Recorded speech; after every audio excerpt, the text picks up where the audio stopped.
As long as I'm president of the United States, Iran will never be allowed to have a nuclear weapon. Tensions between China and the United States have been increasing over trade, coronavirus, Taiwan, Hong Kong, and now the South China Sea. It takes a few to make war, but it takes a village and a nation to build peace. Hold Your Fire, a podcast by the International Crisis Group. Hi, I'm Rob Malley. And I am Naz Modirzadeh. Welcome to this new episode of Hold Your Fire. Today, the main topic of our discussion is going to be about Libya, and I'm delighted to have our senior analyst for Libya, Claudia Gazzini, who's been going or living on and off in Libya for the last decade and more. So we'll get to that. But before we do, let's, Naz, review a bit of what's happened this week. Yes, Rob. So a number of events once again this week, including the passing of Justice Ruth Bader Ginsburg of the United States Supreme Court. I know that you knew her personally and wondered if you could maybe say a few words about her. Well, it really was my wife, Caroline, who knew her. Justice Ginsburg, then Judge Ginsburg, interviewed both my wife and I for clerkship, and she was showing her wisdom even then by hiring my wife and not me. And then she married us 25 years ago this year. So it was a particularly painful moment for my wife, but for all of us, and as you know, for so many here because of what she represented and the trailblazer that she was. So that made it a particularly poignant week, and for so many other reasons as well. One of the things that I think people who knew Justice Ginsburg were upset about is that immediately the discussion became politicized, although that's hard to avoid. And it does take place. Her death took place in the midst of this electoral season in the U.S., which is like no other. And it raises for us who are looking at conflicts around the world, all these questions about what might happen, good or bad, in the weeks and months between now and Election Day, and then between Election Day and Inauguration Day, that could affect issues of war and peace. Absolutely. And I think we've been hearing a bit about the idea of this, the notion of some kind of an October surprise, which I suppose sometimes suggests there might be a positive surprise and other times a negative one. What is your sense, if any, of what we might have in store in the weeks to come on the foreign policy front? Is foreign policy, do you think, in play for the administration as a way of affecting this upcoming election? I mean, it's a great question. You know, foreign policy usually doesn't weigh that heavily in the mind of voters. I think President Trump, he's showing that he wants to chalk up as many achievements, quote unquote. Some of them one could consider genuine ones, others far more questionable. So we've had, and we spoke about it a few weeks ago, the normalization between UAE, United Arab Emirates, and Israel, and now Bahrain and Israel. There's the onset of Afghan talks that we also spoke about. There is this no deal, it's a very strange one, between Serbia and Kosovo. All things that President Trump and his entourage would like to show between now and the election to demonstrate the case that he's a deal maker who gets things done. Now, the other things and things that could be more worrisome, usually October surprises are associated with negative developments. I'll tell you, and we'll have time in the weeks to come to talk about it. One of my fears it relates to what happens if President Trump loses the election and then he has only a few weeks before then President-elect Biden comes into office and decides to do things to either show that he can still affect the course of history or to simply complicate his successor's task. And I'm thinking in particular of what he might do on Iran. And again, that's one of the things that keeps me up at night. Speaking of Iran, one of the things that's happened this week is that the United States invoked the so-called snapback provision of the Iran nuclear deal. At the time that the nuclear deal was negotiated, I was working at the White House under President Obama, and it was a pretty ingenious tool that our lawyers and other of the delegations came up with, which was a means for the U.S. or any other country to make sure that they could reimpose United Nations sanctions at any time without being subject to veto by any party. And I don't want to get into the details of how it was done, but it was a unique, unprecedented mechanism.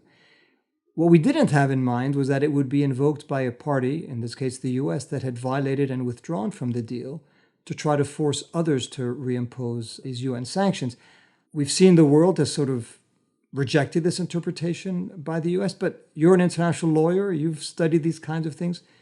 Does the U.S. have a case? Yeah, so I think this is one of those areas where not the proudest day for my profession in terms of the way that the U.S. lawyers have crafted the defense of this position. And I would say, I think, I don't, of course, speak for any friends and colleagues and former students in the Office of the Legal Advisor at the State Department, but my sense is it had to be difficult to write the note that Ambassador Kelly Craft shared with the Security Council on the 21st of August, providing the international legal justification for the U.S. position. It is a painful document to read, I think, for many international lawyers, in the sense that, so without getting overly technical, the argument, as I understand it, is essentially this: that the Security Council Resolution 2231, which annexed the JCPOA to the resolution, and essentially some have called it a codification of the JCPOA. Some have said it was an effort to sort of instantiate the JCPOA as a broader obligation of all states. The argument is that there is a paragraph in that resolution that preserves the ability of a JCPOA participant as a standalone term to initiate the snapback. So that's for those that are interested, in paragraph 11 of the resolution. So the U.S. argument is essentially that the term JCPOA participant is completely unrelated to the idea of the words JCPOA participant, which as common sense human beings, we would understand as states that are participating in the JCPOA. So the argument is, we, the U.S., may or may not have decided as of May 2018 to cease participating in the JCPOA, that different thing, which is an agreement or a political agreement, they would say. But regardless of that, we, the U.S., remain a participant for purposes of the Security Council resolution, which enables us to activate and mobilize the snapback. So it is a highly, highly technical argument, but even as a technical argument, I think it is a very weak one. And so far, the response of states, including major U.S. allies, including key members of the Security Council, is total rejection, right? A sense that this is simply not a tenable approach to international agreements, to both want to argue that there are no obligations on the U.S. to continue to implement the agreement, and that the U.S. can mobilize and activate the enforcement elements of that very same agreement. It wouldn't be the first time that lawyers are asked to argue a case that they may not fully believe in. Coincidentally or not, this happens as the General Assembly Week at the UN, celebrating the 75th anniversary of that institution. It is somewhat ironic and sad that does this create a precedent where different members of the Security Council are going to challenge the wording and interpretation of the words of certain deals, agreements that have been passed. But I assume we've seen worse, and we'll continue to see things like this. But it is interesting that the rest of the world, including countries that are closely aligned with the U.S., like the UK, have flatly rejected the U.S. interpretation. Much will depend now on whether President Trump wins re-election, in which case there is no more nuclear deal, the JCPOA, as it's known. And if Vice President Biden wins, he is committed to rejoin the deal, and I would assume that he would then say, sorry, I don't know what my predecessor did, but we don't believe in snapback, that snapback has occurred, that the sanctions have been reimposed. Anyway, we'll come back to all of this, I'm sure, as the election approaches. We're trying not to be too U.S.-centric, but it's hard these days, given so much that's coming out of Washington. Yeah, absolutely. I would just add, I think one thing to watch in the coming weeks is if the administration moves forward with the unilateral sanctions while the rest of the world rejects the application of those sanctions. One of the, I think, tension points that we could see arising is if the U.S. steps in to actually implement an embargo on Iran. So if in effect the U.S. says we are going to step in to cease to prevent shipments, for example, And would this be a potential flashpoint for increased hostility directly between the two countries? So we may see from the pages of very technical international legal argumentation to sort of real life potential conflict between those that are seeking to implement these different visions. So yes, much to keep an eye on in the coming days and weeks. As I say, much to return to. But for today, let's turn to an issue that is very close to Crisis Group's daily work, and that's the situation in Libya with our very own senior analyst, Claudia Gazzini. Hold Your Fire, a podcast by the International Crisis Group. Hello, Claudia. Welcome to the show. Thank you for having me here. So, Claudia, as I said, it really is a pleasure to have you. You've been working at Crisis Group now for some time, but you actually have been going back and forth to Libya for over a decade. You now are a senior analyst. You've worked with the UN Special Representative for Libya. I want to start with maybe a very basic question. Why Libya? What drew you to that country? Well, I've been going to Libya since 2008 on and off, and following it more closely, of course, since the war in 2011. I think at the beginning was mere curiosity. I was studying Arab affairs and history of the Middle East, but there was just very little knowledge of Libya. It had been under embargo and sanctions since the 80s. Very few researchers were going there, and I had the privilege of being Italian and therefore being able to access a country where other English-speaking researchers and analysts couldn't go to, especially Americans, because of the sanctions. So I had this privileged sort of relation with the country, and it's been a strong bond ever since, if not like a love affair, I say, with the country. Well, I have to ask you later on whether you regret that love affair or not, given the travails of the country. But now from that episode to sort of a bigger question, which is, for those of our listeners who may wonder, what are Libyans fighting about? I mean, what is it that is making so many Libyans be willing to kill and die for? Well, that's a good question and hard to pin down an answer. You'll probably have many different answers depending on which Libyans you're talking to. Some Libyans would say they're fighting for a democratic state because since the fall of Gaddafi, really the seeds of democracy have not been allowed to flourish. Others would say that they're fighting to prevent the Islamists from gaining hold in the country, and others would say they're fighting to prevent outside stakeholders from controlling the country.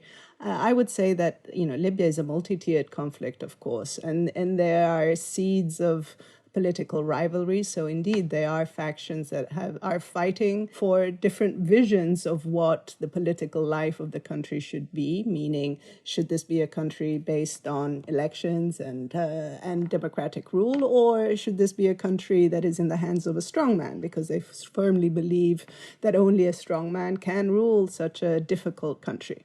But it's not only about politics, it's about money as well. Libya is an oil-rich country. It produces, one point in theory, 1.3 million barrels of oil a day, and essentially the country depends on oil revenues. So there's this big pot of gold, let's say, that people are fighting over, because who controls the cash controls the country. So there's an economic driver to the conflict that keeps the conflict going.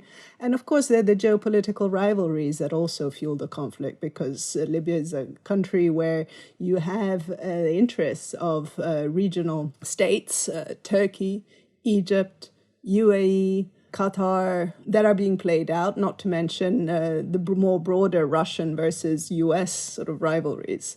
So it's a very multi-tiered and complicated conflict. Claudia, can I ask, especially for those of us who don't know a great deal about this conflict, who are the main players to be aware of right now? Who are the main actors, either who are supporting these competing visions that you have laid out, or who have other desires for what happens in Libya and are impacting the conflict? Yes, somebody used to say that Libya is such a divided country, it's almost atomized in how divided it is, because every Libyan stands for himself with his opinion. So you have 8 million different parties in Libya. But that said, of course, the conflict over the past 4 years has morphed into a two-sided conflict, mainly between the Tripoli-based government, which is the internationally recognized one, headed by a gentleman called Fayez Serraj, who enjoys international recognition as the head of state of this country. And backing him are a series of local actors that profess allegiance to this government. On the other side of the conflict in Libya, there is a rival government based in eastern Libya, in Benghazi, and a parliament based there. But of course, the main figurehead of that camp is a military man, Field Marshal Haftar. These internal divisions between these two camps that both claim legitimacy and claim to be representing the Libyan state have external backers. We have Turkey on one side supporting the Tripoli-based coalition, and Qatar as well, even though in a less forceful way. Let's remember, Turkey has openly intervened in the war in Libya, supporting directly the Tripoli-based authorities. On the other side, supporting the eastern camp, we have Gulf states, mainly the UAE, but some Saudi support as well. Egypt, even though Egypt has a complicated relation with the gentleman, with Khalifa Haftar. So in the last few months, it's officially still supporting Haftar, but backing more the political figurehead of that same camp, which is the head of the East-based parliament, the head of the HOR called Aguila Saleh. So these are really the major stakeholders in the Libyan war. But of course, also Russia is playing a greater role now, openly supporting on the ground with private military contractors, Haftar-led forces. So yeah, quite a complicated picture. Well, somebody I spoke to not long ago said in many ways Libya may be the microcosm of the modern war, where you have divisions within the country, fragmentation of the country, proxy warfare, militia on all sides, and if that's the shape of things to come, it's not a very happy one. But I want to ask you, if you've been to Libya many times. I don't know, when were you last there?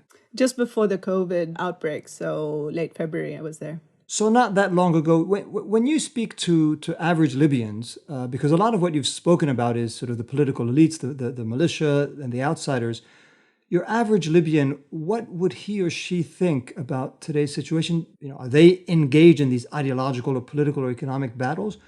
Or do they feel like sort of passive victims who are just waiting for all this to go by? Well, most Libyans, it's a small population, let's remember. It's about 6.5 million Libyans plus a million foreigners living in the country. So most Libyans would actually say that they are just victims of this fighting between Libyan personalities and between external states. There's a lot of blaming the external actors for the current situation. And most Libyans would admit that their living standards have diminished radically since the Gaddafi days. Most of them, over these years have felt definitely threatened. Many family members killed, in some cases kidnapping. Violence on the surge and living standards falling. Imagine this was a country that was sort of Africa's richest country at some point, a place where to emigrate to. And now Libyans feel poor and poorer by the day.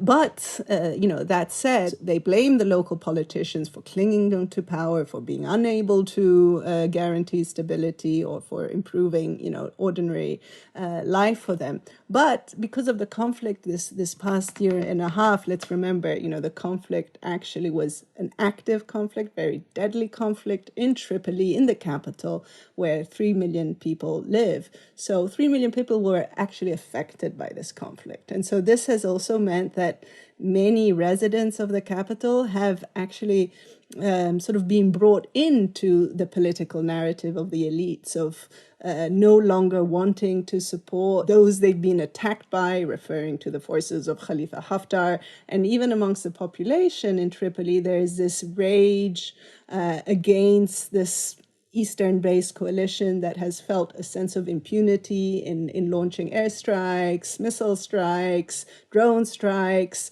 in residential areas against innocent, what they consider innocent civilians for a year and a half. So in the capital, there's a lot of buy-in of the rhetoric of the political elites, I must say, yes. Can I ask a follow-up to that question, Claudia? I think in some corners in the U.S., perhaps not enough corners, there has been an ongoing discussion about the idea that Libya, the intervention in Libya, represents a kind of intervention that for which there was never a follow-up. There was never a sense of accountability for those officials who had supported the intervention, but did not appear to have a plan for the post-conflict situation. In Libya, is there a sense of that external actors have responsibility for what is happening now in the country, that those who either intervened initially or continue to do so have responsibility for what is happening now, for the falling standards of living, for the increased sense of instability that you're talking about? Because the war in Libya has gone through different phases. I mean, there's the 2011 intervention, but then there's what happened after. According to which constituency you belong to, you turn to blame different actors, right? So the 2011 intervention, if you are a Gaddafi loyalist or somebody who just was happy under the old Gaddafi regime and all of a sudden found yourself having to flee the country, perhaps face sanctions or have assets freeze, so you've lived in exile for the following 8 years, then yes, you tend to blame those who led the 2011 intervention, including Western countries and the US and France. So there's this very strong animosity, and I think the Russians are very happy to sort of echo this animosity, and they bring it up all the time as well. But if you're a victim of the violence that came after 2011, and there are many different groups that are victims of the conflict that followed, then you tend to blame other constituencies. So, for example, if you were kicked out of Tripoli in 2015 because of the rise of Islamist-aligned militias, then you tend to start to blame Turkey for its role in propping up these groups, or Qatar. If, on the other hand, you belong to a group that has been displaced by Haftar forces or has come under siege or or if you're a Benghazi resident that has been forced out of the city because of your alleged anti-Haftar credentials or simply for not showing enough support to the cause of General Haftar, then you tend to blame the Emiratis, the bad Egyptians, and so on. So whoever is behind that coalition. So, but of course, at the end, all this blaming, I mean, there's a truth in blaming and wanting to put responsibility on the outside actors at whatever point in time you're looking at. But this tendency to blame the foreigners or the outside actors is a way also to deflect responsibility on Libyans themselves or on certain Libyan political stakeholders. So it's very easy to turn the public attention on the outside, the responsibilities of the foreign community, as a way to turn the spotlight away from the responsibility of the Libyans themselves and the corruption, the self-interest that many political actors have in maintaining the state of chaos or provoking a state of disarray. You are listening to Hold Your Fire, a podcast of the International Crisis Group. Today we are talking with Claudia Gazzini. Claudia, we're in the business of conflict resolution. I want to come back to some personal questions in a minute, but for now, let me ask you what is it going to take to end this war? There's a ceasefire in place, as far as I know. I don't know. You could tell us how strictly enforced it is. Is it a reason to hope that we may be at a turning point? And whether or not we are, what needs to be resolved in order for the guns to go quiet?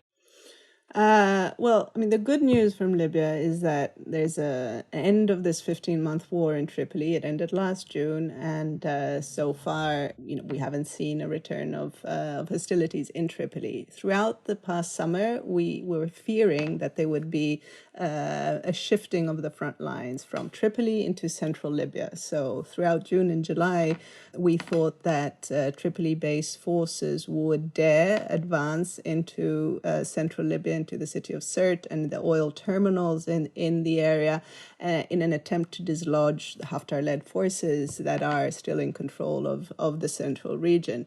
Had that happened, then there was a greater risk of internationalization of the conflict because Egypt threatened to intervene if Turkish-backed forces would go into central Libya.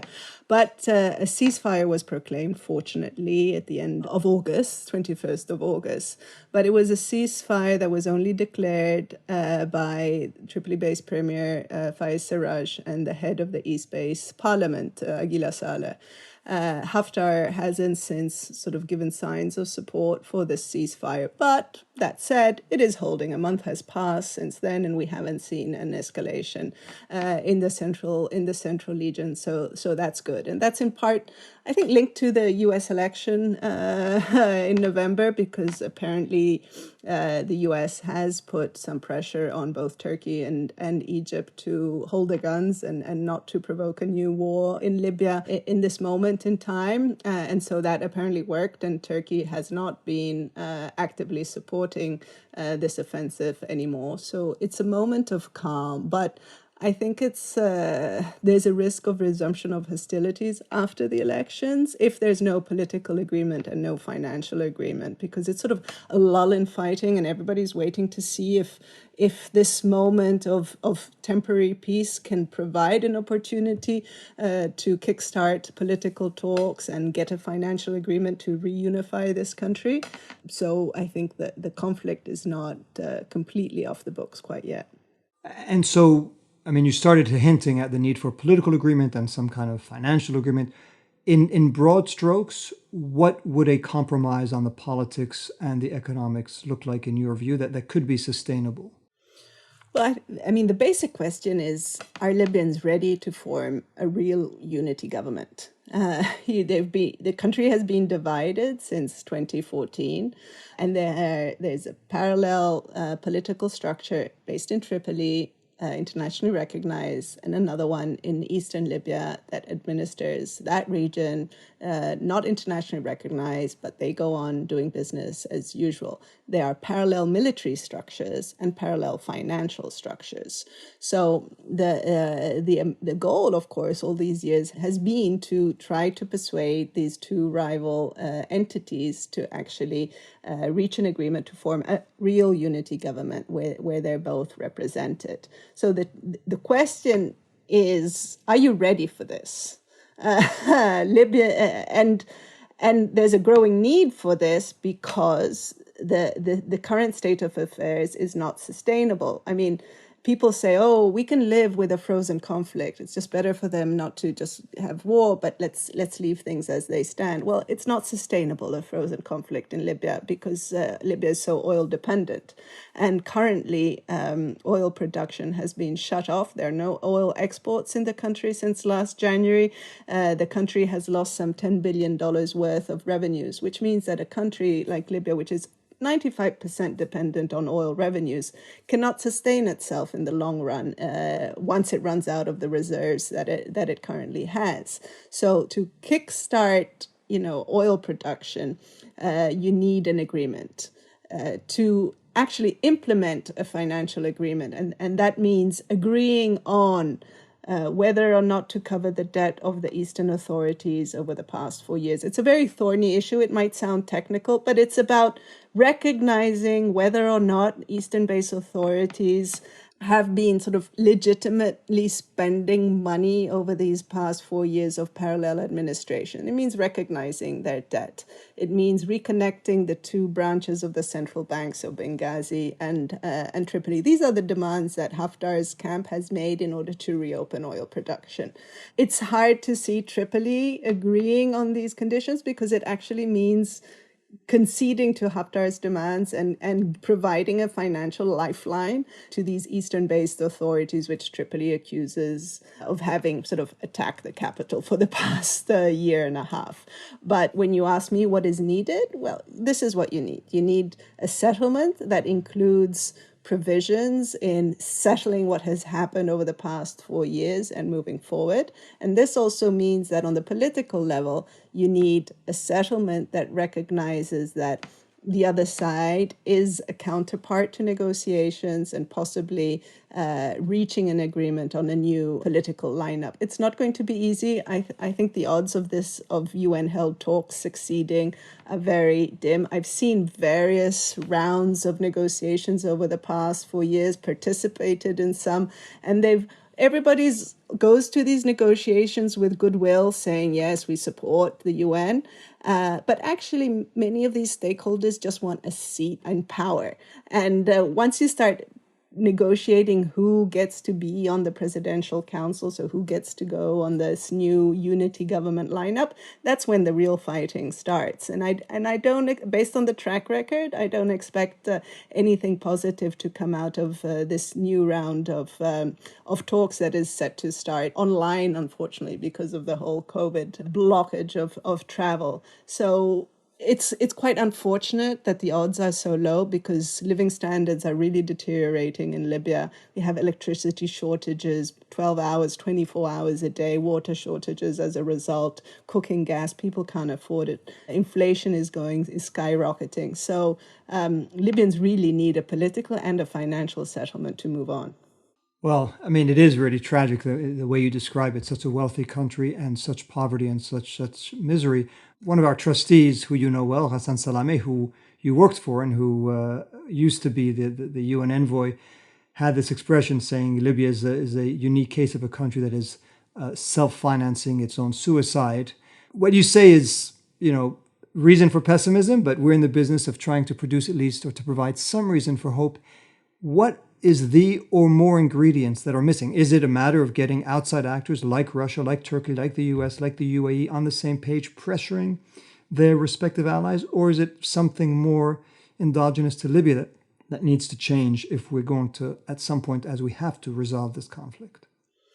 Well, I mean, in theory, we could say that, yes, there needs to be an international convergence on Libya.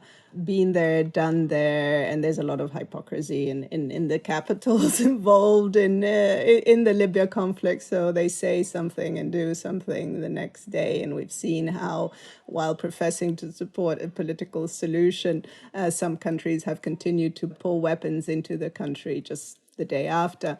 So yes, there needs to be an international convergence, but I think even from the Libyan side, there needs to be greater acceptance of the other. Yes, okay, you've been at war, and the various sides have different readings of why they are at war.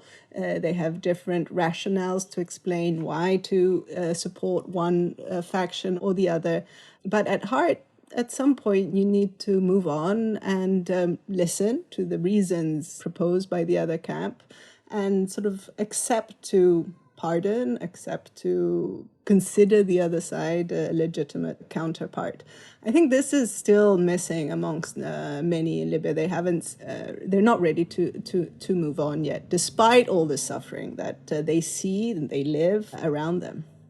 Claudia, can I ask a question that I know can sometimes seem a bit perhaps obnoxious to country experts, but it is part of the debate, I think, more globally on Libya, to the extent that the initial 2011 intervention represented for some a important example of the Security Council and the international community stepping in to stop atrocities, and for others an example of catastrophically poor planned external intervention yet again in the MENA region. Looking back now in 2020, is it your sense and the sense of those you're speaking with, and I know you addressed this a bit earlier, that it was a mistake, that the 2011 intervention and everything that flowed from it overall provided an opening for a new Libya, or that it sort of led to the kind of misery that you're describing today? I remember Rob asked me this question one day in Tripoli. It was 2012, and at the time, it's only 1 year after the revolution. Only 1 year after the revolution, because I was the one that was very alarmed by the war of 2011, and very skeptical that this would lead to an orderly settlement or give rise to a sort of a new rosy Libya. And in a cafe, I remember in Tripoli, Rob was asking me, well, everything seems to be calm. We're here, we're visiting. So what do you think, Claudia? Do you still think that 2011 was a mistake? And at the time, Libya was about to go into its first election, so things seemed positive. And I remember I told Rob, I don't know if Rob remembers, I said, I think it's still too early to judge and to say how this is going to end. Now, fast forward 8 years, 2020, and I think that honestly we can all say that the balance of what happened in 2011 is negatively against the calls for intervention. Yes, this Muammar Gaddafi was overthrown, but the chaos that ensued, the deaths, the level of violence, the suffering that the country has gone through is unprecedented. And I think perhaps an orderly transition, a negotiated transition back then would have been possible. Was talking about introducing a constitution, or have a political opening.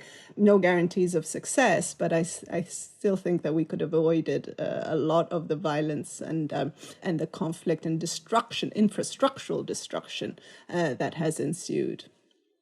Well, I think that's really a warning for all those who still entertain visions of regime change wherever they may be. But that's sort of a sad conclusion. But Claudia, I really want to thank you. Thank you for being with us today. Thank you for all the work you've done in Libya. And I know you're itching to go back as soon as conditions permit. We'll wait for you to go back and report. And you could tell us what's next on your agenda. What are you going to be working on Libya? Maybe you want to give us a little taste of what we should be expecting. Yeah, we're working on, the state of the play in Libya, where we stand in terms of conflict and the prospects of a political solution and what needs to take to move from this state of frozen conflict to an actual path towards unification or post-war sort of reunification.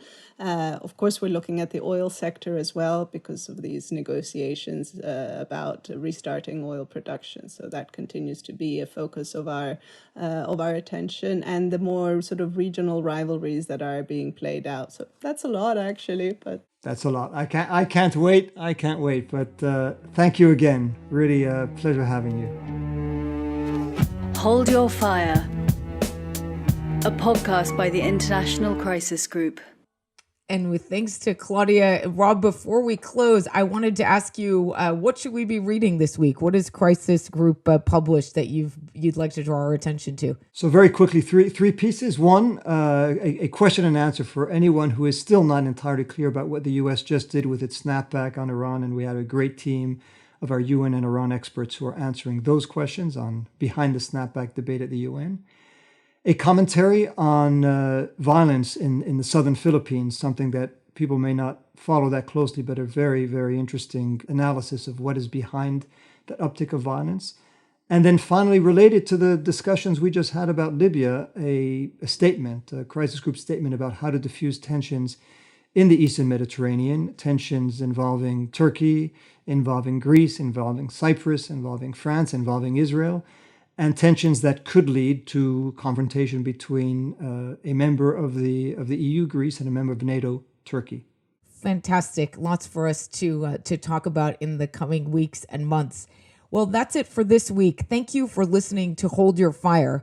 If you have any questions, send them to media@crisisgroup.org, and we'll be happy to answer them. Have a good week, everyone.